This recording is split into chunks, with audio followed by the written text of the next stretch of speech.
Hi, this is Kendall Boyson, professional life and recovery coach, and you're listening to Encouragementology, the practice of instilling hope. Hi there. Thanks for joining me. On this show, we are taking it down, ourselves that is. Just like a tackle in the game-winning play, we are taking ourselves down and getting out of our own way. Isn't it just like us to sabotage a good thing? Choose self-destructive behaviors over constructive ones? And be willing to justify it to the end. Today, we are getting real. Honestly, who loses here? Or better yet, who isn't winning? What if we negotiated a new deal? Instead of letting go and doing an about-face, we re-engineered our self-destructive behaviors into new self-serving behaviors. Are you ready to grab your hard hat and let the wrecking ball swing? What is the first thing that needs demolishing? Step back to see the bigger picture. You know how it goes. When you're in the ditch digging away with no direction, plan, or insight, you can get nowhere and fast. It's also hard to see a new perspective from the bottom of a ditch. So, step out and look at the horizon. Where are you trying to go? And how are you going to get there? You could take the long way, hitting wall after wall, taking extended breaks to lick your wounds, picking up what pieces are left to make another go at it, only to find yourself detoured at the first patch of rough road. Or you could take some time to chart out your course, understanding your strengths, weaknesses, addressing your limitations, searching your soul for purpose and passion, enlisting help from trusted friends and advisors, building a great, reliable support system, and making a vow to yourself that you will not take a step back, only forward momentum. You even have another option. Do nothing. Stay where you are and find a way to be happy, and if not, a way to get by another day. Remember, life is full of choices. After you pick the course that you can be committed to, it's time to uncover the obvious roadblocks. Yes, your destructive behaviors. I say obviously, which may or may not be true to you. See, everyone around may see it, but for some reason, you've chosen, again, there's that choice thing, to ignore it, protect it, and even justify it. Remember, we are identifying and re-engineering on this show. Matt Duzemski shines a light on 12 self-destructive habits to eliminate for a positive life in an article he wrote for lifehack.com. Human beings, like all living creatures, are meant to thrive. It's a wonder then that so many of us practice habits that are self-destructive. Think about it. If all humans practiced all of these behaviors 100% of the time, our species would cease to exist sooner rather than later. Though some of these actions may not seem so harmful, the long-term effects that have on a person's life can be increasingly detrimental if left unchecked. The good news is that everyone can overcome self-destructive habits and get on track toward leading a more positive life. Number 1, a self-defeating mindset. Many people who suffer from depression or anxiety actively believe they are no good whatsoever at anything they try to do. If they blow a job interview, it will take weeks for them to rebound and work up to the guts to apply for another job. If they fail a test, they simply give up and never learn the material they were supposed to. Self-destructive people focus on when things go wrong in their lives rather than realize that up until the moment things went wrong, things were going just fine. Reversing that mindset is the first step toward leaving your self-destructive outlook on life behind. So how to fix it? Instead of focusing on what went wrong, focus on the good moments or things you learned from it. After a bad job interview, at least you can point out the things you don't want to do in future interviews, which means you've learned something. Also, try repeating some positive affirmations when you wake up each day.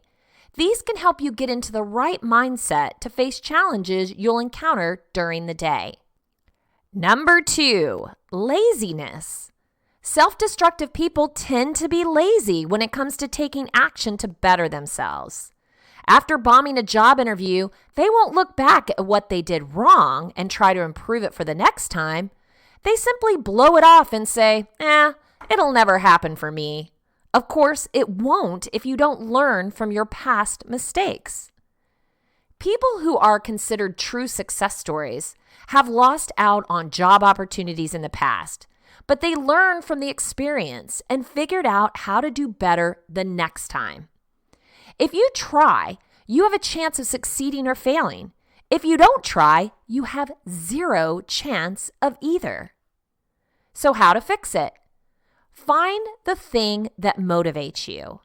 Motivation is a good antidote for laziness, but it can also be hard to find for people with self-destructive habits. Identify what you want and make a goals list on things to work on to get there. The list will help you visualize how far you've come each day and how far you have to go to keep you on track. Number 3, forced incompetence. The most common example to illustrate forced incompetence is when a student, or adult for that matter, says, "I'm just not a math person." While some people do have a natural gift for certain skills, these gifts mean nothing if they're not practiced. Just because you're not a math person or not very musical doesn't mean you'll never be able to learn those skills.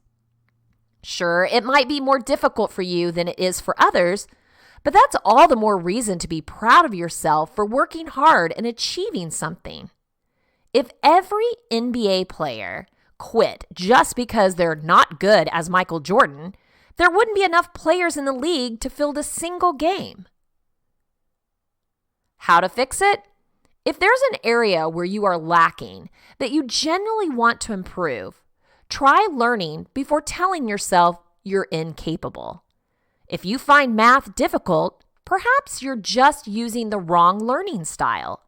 Try various methods of learning before throwing in the towel. Number 4, self-pity. Feeling bad for yourself gets you nowhere. Everyone has shortcomings and weaknesses. Having the attitude that you were put on this planet to be miserable is a self-fulfilling prophecy. What good is wallowing in your own sorrow? After your pity party is over, you'll still be just as miserable, and you will have wasted precious time that you could have used to better yourself in some way. Stop feeling bad for yourself and work on the negative qualities in your life that are dragging you down. How to fix it? Self-pity often comes from harmful thought patterns.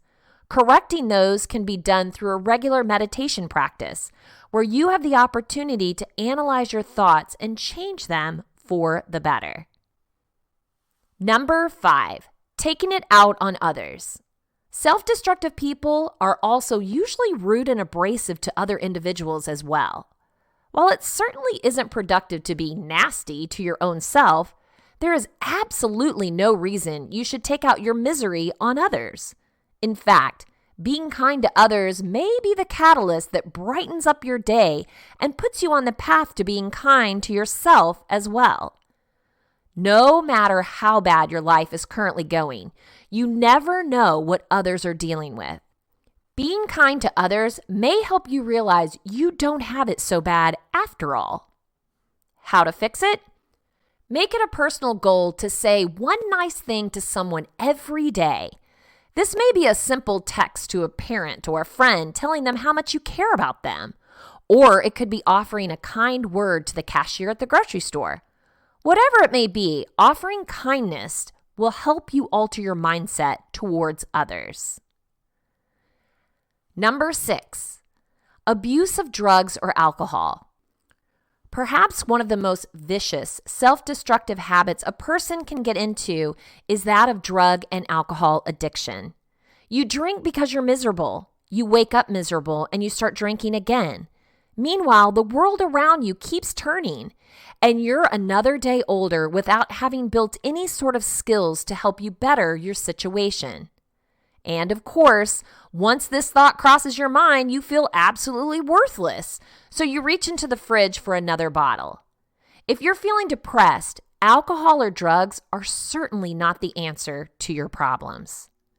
How to fix it? Addiction is serious and often quite difficult to tackle on your own. First, try seeking support from friends or family as you start your road to recovery. If it's more serious of an addiction, you will likely need to seek help from a therapist or a specialized program. Don't feel bad if this is the case.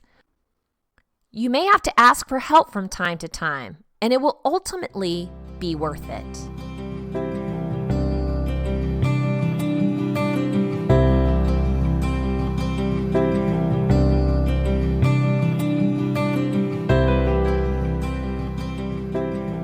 Number 7, running from emotions.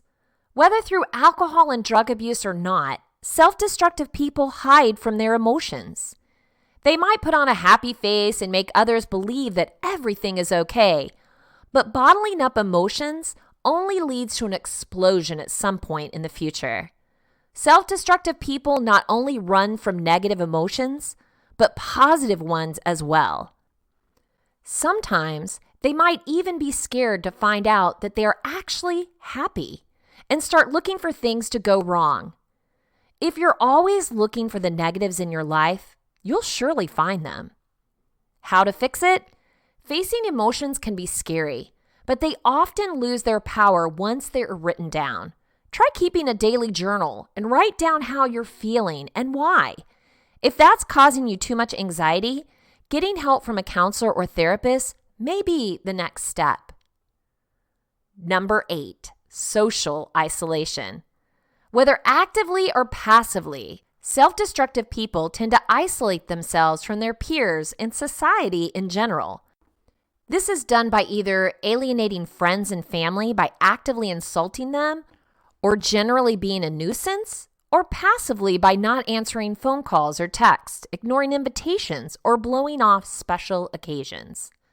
A self-destructive person may think by isolating themselves from others, they're doing the world a favor, but in actuality, they're doing harm to themselves and everyone that cares about them. How to fix it? Make it a point to attend one important occasion each month. This can be as simple as accepting an invitation to get together with friends for a night out or joining that big family reunion you've always avoided. Once you're comfortable going out once a month, bump it up to twice or 3 times and enjoy the benefits of human connection more often. Number 9, refusing help. Along with isolating themselves from loved ones, self-destructive people fail to acknowledge they need help. They wouldn't be caught dead in a therapist's office, no matter how much they know deep down inside they need it. This is due in part to the stigma attached to visiting a therapist. But this pressure can be alleviated after taking the first step and making that initial appointment. They might be pleasantly surprised at how much better they feel after spending just 1 hour speaking to a professional who can help them get right on track. How to fix it? Start small by accepting offers of help from your friends or family. Moving into a new apartment, accepting the offer when your friend wants to help you pack.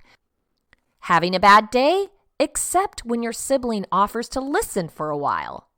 Once you're ready, and if you need it, try making an appointment with a therapist. The stigma around talking to someone is still there, but it's decreasing significantly as people finally recognize that asking for help isn't a sign of weakness, but of extreme courage.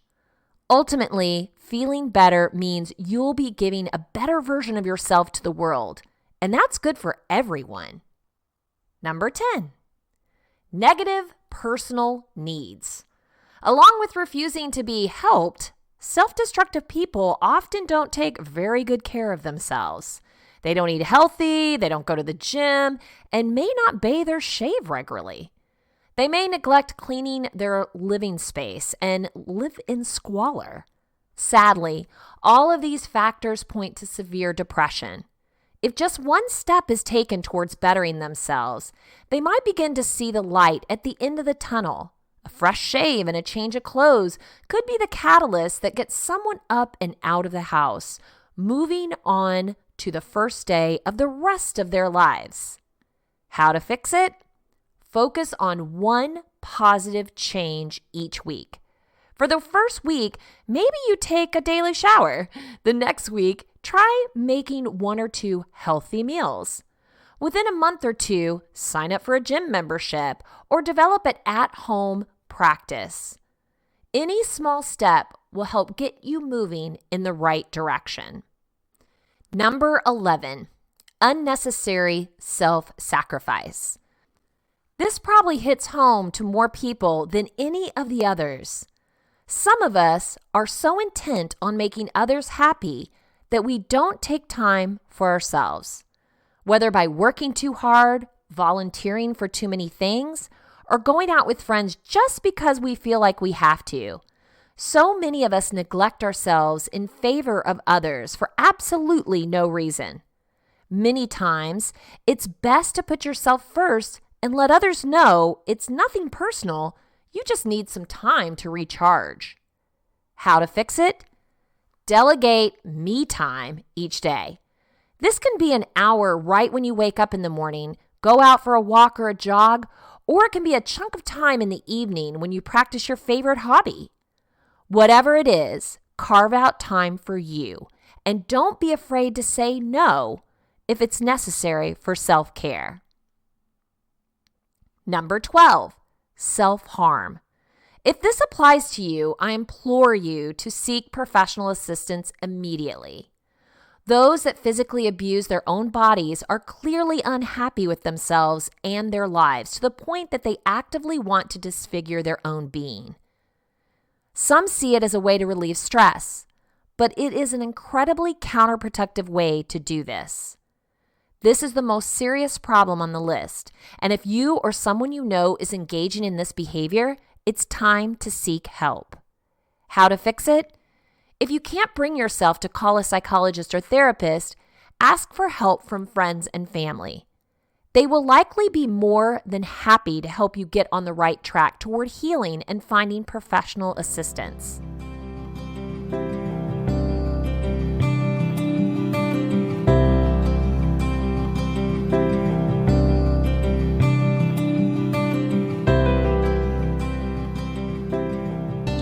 So, did any of these ring true for you?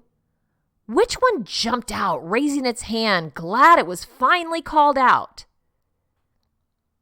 It took me time to come around full circle and face my demons. Destructive behaviors, that is. I had denial down, I tell you. My mask was on and I was saving the world, yet the whole time destroying myself. I use the term saving the world with an ample amount of tongue-in-cheek. See, that's just another form of denial. Instead of claiming and naming your destructive habit, you hide behind it with do-good intentions. I was full of control issues and a serious need for validation to the point of destruction, destroying relationships, goals, productivity, and my own self-esteem. I was afraid to face the reality of my own behavior, knowing I needed to fix myself. When I finally hit a wall and was face to face with a choice, I chose me. I started putting myself first. That means shining a light on everything weighing me down, the destructive behaviors that I had fiercely protected and denied. Seeing them for what they truly were provided me another choice: stay the course or make some changes. I chose to remove the obstacles in front of me and to get serious about behaviors that never served me in a positive way. I removed crutches like alcohol and cigarettes and took an honest look at my need to control and fix. What would happen if I let others live lives the way they wanted to? Would mine still exist? Answer is yes, and thrive. Ooh, when you channel all your positive energy in your own direction, the current is strong and will propel you faster than you might be prepared for. Clear-headed and unencumbered, I can be strategic about what I want and how I plan to get there. I didn't totally let go of my desire to fix. I just re-engineered it in a positive way. Now I help people who actually want help, and I do so in a loving, no strings or expectations attached kind of way. What are you telling yourself to avoid a self-fix? Stephen Handel explains how to be 100% honest with yourself, a prerequisite to self-improvement, in an article he wrote for theemotionmachine.com. Being honest with yourself can be painful, but highly rewarding. When honesty meets your willingness to change, there is no telling the ways you can grow and improve. Honesty is a huge part of self-improvement and overcoming delusional thinking about ourselves. If we aren't honest, then we can't expect to learn and grow as individuals. We have to be willing to recognize reality for what it is before we can change it. When we are dishonest, we only choose to see what we want to see, but we ignore what we don't want to see. This may provide short-term happiness or relief, but in the long run, it's unhealthy and destructive. Being honest with ourselves can sometimes be painful, but a necessary component to long-term happiness and success in our lives. Here are key ways that you can become more honest with yourself. Acknowledge both the good and bad in your life. One common way we delude ourselves is by ignoring the bad aspects of our lives. Sometimes it's easier to turn a blind eye to your problems rather than confront them face to face. The simple truth is that ignoring problems in your life doesn't fix them. It can even make things worse in the future, because when we aren't honest about our problems, they can grow out of control. Then what started out as a small problem can become a much bigger problem. Be honest about the good and bad going on in your life right now. Cultivate a mindset of radical acceptance toward everything that happens to you by seeing it as is rather than pretending it's something else.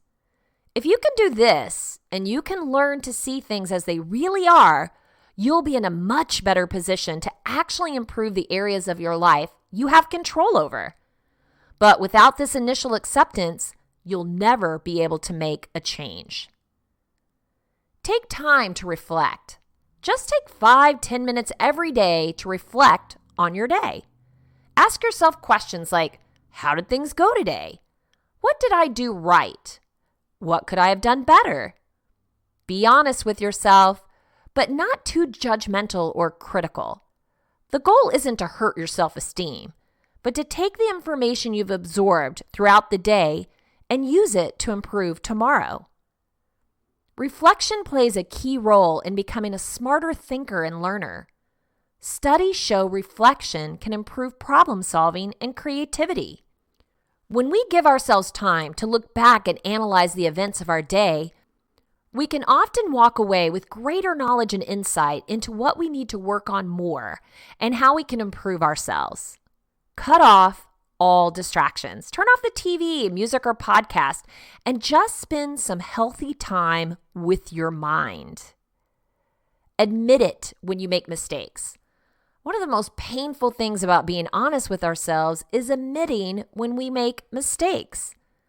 Oftentimes, we try to protect our egos by coming up with excuses or blaming others for our problems. However, true self-esteem can only be found when we're comfortable and honest about our mistakes, failures, and shortcomings. Only a person who admits their mistakes can learn from them and correct them. The temporary pain is a necessary part of the self-improvement process. You can dive deeper into your past mistakes by writing about your failures. That will help you digest the experience and find a way to channel it into something more healthy and constructive. The bigger the mistake, the more potential growth you can gain from it.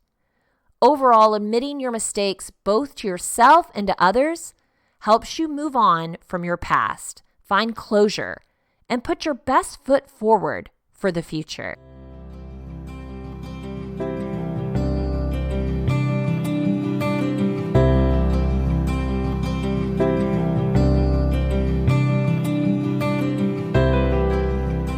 Pay attention to your feelings.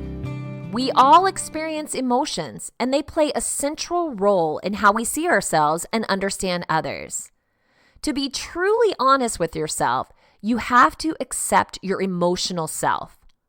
One idea behind emotional intelligence is understanding that emotions aren't the opposite of being intelligent or rational, but rather they are a different type of intelligence that we all must learn. Emotions are powerful signals that can help guide our thoughts and behaviors, especially when we understand where they're coming from. Sometimes emotions can be misleading. They can also be very revealing. When we question our feelings and ask ourselves the true cases behind why we feel the way we do, we can learn what thoughts, actions, and situations cause us to feel a certain way. This knowledge gives us a better understanding of ourselves and how to best respond to our emotions given the situation. Find someone you trust to be open with you. To get a richer picture of ourselves, we sometimes need a little outside perspective. A close friend or family member can often protect us from our blind spots. These are aspects about ourselves that we don't typically think about or never paid attention to. Every now and then, you need someone you trust who you can call on to call you out on your stuff. Having a good friend like that can help keep you straight and accountable. Like an accountability partner. Remember when I said we are good at justifying? If you can't be honest with yourself, you might need to enlist someone to be honest with you. But don't forget, you are asking for honest feedback. Don't shoot the messenger. Opening yourself up for this type of feedback means you need to check your defensiveness at the door and listen. Truly listen. Not listening for a break in the conversation while you form your rebuttal in your mind. You asked, now be willing to listen and then thank the person for their honesty. Sit with the information for a while and ponder it from all angles. No one likes their character attacked, and it's virtually impossible not to take things personally, but there is no change without a little pain and discomfort. If you want a completely outside perspective, find someone who isn't a part of your life at all that you can speak with, like a therapist, counselor, or coach. They can provide often new insight that even your friends and family may not notice. Plus, they can offer a fresh perspective that isn't tainted or biased by knowing you in the real world. Avoid overthinking and self-blame. A big part of self-awareness comes through self-analysis, but we have to be careful not to get too carried away and overanalyze every little thing that happens to us. Excessive thinking, or rumination, is a key symptom behind many mental health problems, including anxiety and mood disorders. During difficult times, you might spend hours every night just thinking about things that you have zero control over, trying to figure out your past and not getting enough sleep. Being honest with yourself isn't about trying to find the meaning behind everything that's happened to you or blaming yourself for everything. Sometimes bad things happen to good people for no good reason. It's easier to accept the facts and let go rather than to find the grand meaning behind certain events in your life. The real meaning of your past comes from what you decide to do after it. If you're going to think about something, think about that. Know when to trust your gut. The better you know yourself, the more you can begin trusting your gut and intuition. This requires deep self-awareness, but the more you master your intuition, the easier it is to see when your feelings are guiding you in the right direction versus when your feelings are guiding you in the wrong direction. With practice, you can learn the difference between an impulse, like a mindless reaction, and your intuition, fast pattern recognition. The more you listen to your gut and the more you understand how it works, the more you can use it to your advantage when making choices in life. Accepting what you don't know. Another necessary part of being 100% honest with yourself is being aware of your limitations and ignorance. This includes recognizing our imperfect knowledge and understanding that we don't know everything. Being honest about what we don't know keeps us humble and realistic. Oftentimes, we assume we know everything. We act in stubborn and irrational ways. You know the story. We also ignore evidence that may contradict our current beliefs. Understanding our limitations keeps us open to new information and knowledge. This also allows us to be more flexible with our beliefs and modify them when we learn something new. There's wisdom in ignorance if you're willing to acknowledge it and adapt to it. Honesty takes practice and is something we need to practice on a daily basis. We don't just become completely honest with ourselves overnight. For many, just like me, it's a never-ending process. It takes constant self-awareness and vigilance. Being honest with yourself can be painful, but again, highly rewarding. When honesty meets your willingness to change, there's no telling the ways you can grow and improve. Remember, you are responsible for the decisions you've made in your life. The first time I addressed responsibility, I was only willing to share in it, not truly accept it.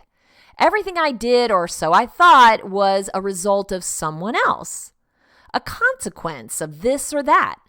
I felt justified by that weak attempt at accepting responsibility. It's like playing your life as a doubles in tennis. Oops, that one got by me, but then again, that might have been your responsibility. I recently read a book that changed my perspective, which means the author hit the nail on the head because that was his sole intention. The very first chapter addressed this exact idea in such a profound way.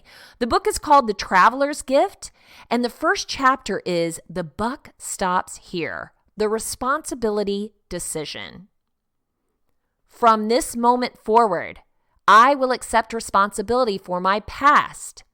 I understand that the beginning of wisdom is to accept the responsibility for my own problems, and that by accepting responsibility for my past, I free myself to move into a bigger, brighter future of my own choosing. Never again will I blame my parents, my spouse, my boss, or employees for my present situation. Neither my education or lack of one, my genetics, or the circumstantial ebb and flow of everyday life will affect my future in a negative way. If I allow myself to blame these uncontrollable forces for my lack of success, I will be forever caught in a web of the past. I will look forward. I will not let my history control my destiny. The buck stops here. I accept responsibility for my past. I am responsible for my success. I am where I am today, mentally, physically, spiritually, emotionally, and financially, because of decisions I have made. My decisions have always been governed by my thinking. Therefore, I am where I am today because of how I think. Today, I will begin the process of changing where I am, mentally, physically, spiritually, emotionally, and financially, by changing the way I think. My thoughts will be constructive, never destructive. My mind will live in the solutions of the future. It will not dwell in the problems of the past. I will seek the association of those who are working and striving to bring about positive changes in the world. I will never seek comfort by associating with those who have decided to be comfortable. When faced with the opportunity to make a decision, I will make one. I understand that God did not put in me the ability to always make the right decisions. He did, however, put in me the ability to make a decision and then make it right. The rise and fall of emotional tide will not deter me from my course. When I make a decision, I will stand behind it. My energy will go into making the decision. I will waste none or second thoughts. My life will not be an apology. It will be a statement. The buck stops here. I control my thoughts. I control my emotions. In the future, when I'm tempted to ask the question, why me? I will immediately counter with the answer, why not me? Challenges are a gift, an opportunity to learn. Problems are the common thread running through the lives of great men and women. In times of adversity, I will not have a problem to deal with. I will have a choice to make. My thoughts will be clear. I will make the right choice. Adversity is preparation for greatness. I will accept the preparation. Why me? Why not me? I will be prepared for something great. I accept the responsibility of my past. I control my thoughts. I control my emotions. I am responsible for my success. Powerful stuff, a powerful mantra just to go back to over and over again. And that's just chapter 1. There's actually 7 decisions. So definitely check out Andy Andrews' The Traveler's Gift. So motivating.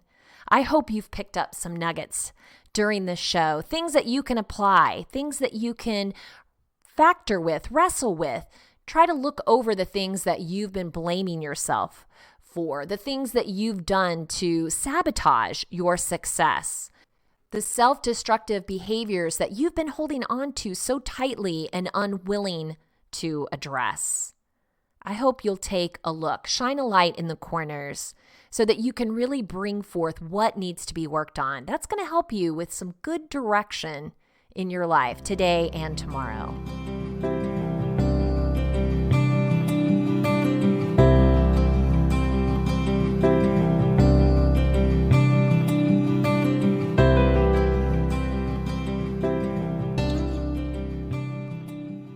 If you want to share encouragementology with a friend who needs to know they are not alone in this journey of self-discovery, you can visit encouragementology.com or anywhere you stream your content to receive this episode and all others.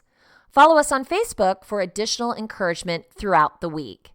So I challenge you, with the choices that lay before, take your time and be decisive, but only after you let go of denial, come face to face with your self-destructive behaviors, vowed to be honest with yourself, and committed to re-engineering them in a positive way. I know you can do it. Thank you for listening to Encouragementology with Kendall Boyson, where we find positive ways to handle some of life's challenges. I stumbled through until the path was clear. That's when I found you and how I wound up here.